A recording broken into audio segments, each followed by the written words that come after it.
어, 나사로를 살린 예수님에 대한 반응들 이런 제목으로 요한복음 11장 45절에서 57절 말씀 우리 함께 살펴보겠습니다.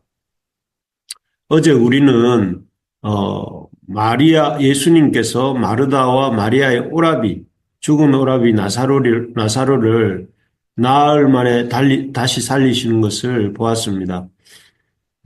죽은 지 나흘이나 지났기에 썩는 냄새가 날 정도의 이 시체가 다시 살아난다는 것은 있을 수 없는 놀라운 일이지 않겠습니까?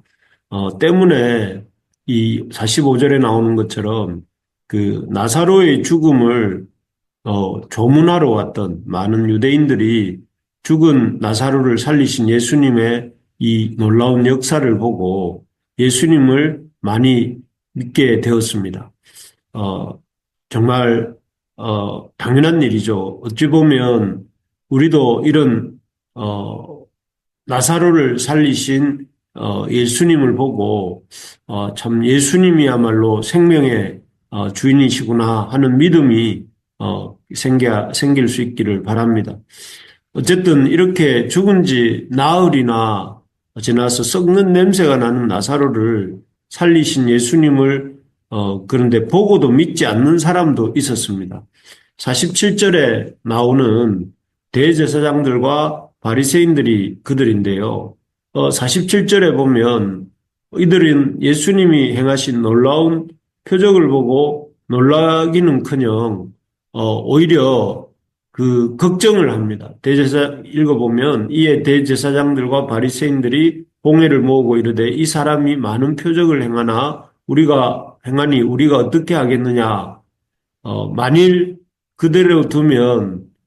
이대로 두면 모든 사람이 그를 믿을 것이요. 그리고 로마인들이 와서 우리 땅과 민족을 빼앗아 가리라 하니 이렇게 되어 있습니다. 이들은 오히려 예수님이 나사로 살리신 것을 인해서 놀라기보다는 예수님 때문에 걱정하고 예수님 때문에 로마인들이 와서 땅과 민족을 빼앗아가지 않을까 하면서 걱정하고 있는 모습입니다. 사실 이렇게 이들이 땅과 민족을 빼앗아가리라 하면서 걱정하지만 민족을 위한 걱정이라기보다는 정확하게 말하면 자신들의 성전과 또 자신들이 이 성전에서 누리고 있는 특권을 빼앗기지 않을까, 잃어버리지 않을까 하고 걱정하고 있는 것이었죠. 참, 이들의 이 모습, 예수님의 놀라운, 능력과 또 그 진리의 말씀을 듣고도 자신이 누리고 있는 현재의 지위와 현재에서 있는 이득을 잃기 싫어서 오히려 예수님의 생명의 역사를 거부하는 이런 사람들의 이런 그 타락한 인간의 제약된 본성이 보게 됩니다. 참 그렇습니다. 예수님 앞에서도 진리이신 예수님 또 놀라운 능력을 보여주신 예수님 앞에서도 오히려 그러한 예수님에 대해서 이렇게 생각해 보기는커녕 오히려 자신의 이득과 잃어버릴 손해만 생각하는 이것이 인간의 연약함인 것 같습니다. 우리도 이 바리새인과 대제사장들처럼 예수님의 표적을 보고도 예수님을 거부하지 않고 또 진리 대신 예수님을 따르는 자가 되어야 되겠는데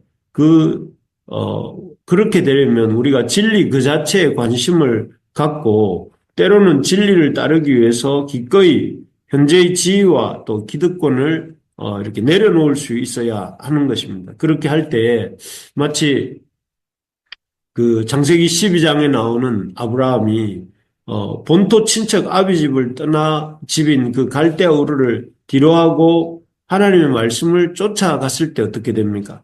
그가 그렇게 이 자신의 가지고 있었던 지위와 기득권을 내려놓고 하나님의 말씀을 쫓아 나아갈 때 그가 축복을 받고 놀라운 믿음의 조상이 되지 않았습니까? 그런 것처럼 또 나사렛의 평범한 시골 처녀였던 마리아가 하나님의 진리의 말씀 앞에 또 기득권을 내려놓고 순종하고 결단했을 때에 예수 그리스도의 모친이 되는 놀라운 영광을 경험했던 것과 같이 우리가 참 진리 앞에서 또 놀라운 진리를 통해 나타난 이 표적 앞에서 현재 자신이 누리고 있는 이런 것들을 고집하지 않고 또 진리 앞에서 결단하고 나설 때에 우리가 하나님의 놀라운 영광을 경험하고 또 하나님의 놀라운 영광에 동참하는 그런 인생이 되는 줄로 믿습니다. 그래서 우리가 진리를 보고도 진리를 거부하는 자가 되지 않으려면 진리 앞에서 결단하고 진리 앞에서 내려놓을 것들을 내려놓는 우리 부르심의 가족들이 되시기를 주님의 이름으로 축복합니다. 어쨌든 이렇게 자신의 현재 지위와 기득권을 포기하기 싫어서 표적을 주신 예수님을 대적하는 사람들도 있었지만 이것보다 더한 행동을 하는 사람도 있었습니다.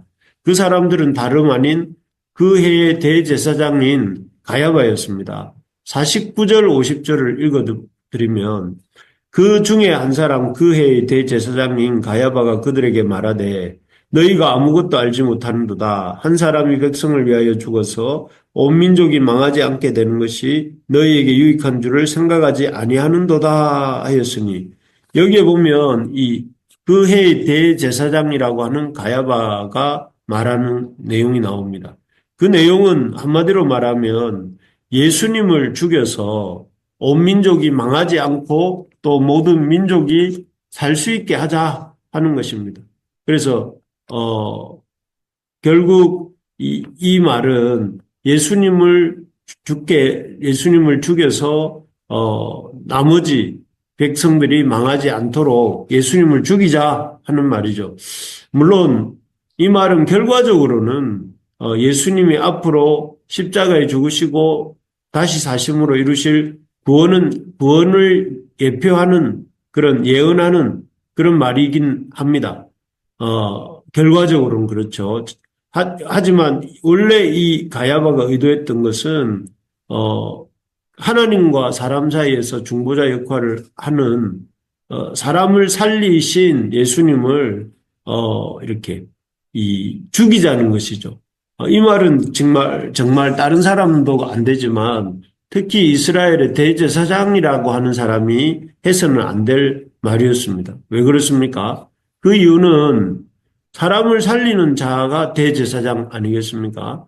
대제사장은 하나님과 죄인 사이에서 죄인이 하나님 앞에 설 수 있도록 도와주는, 살도록 도와주는 사람이 대제사장인데, 이 지금 대제사장의 입에서는 아무, 죄도 없는, 그것도 메시아이신 그리스도를, 아무렇지도 않게, 죽이자고 이렇게 말하고 있기 때문입니다.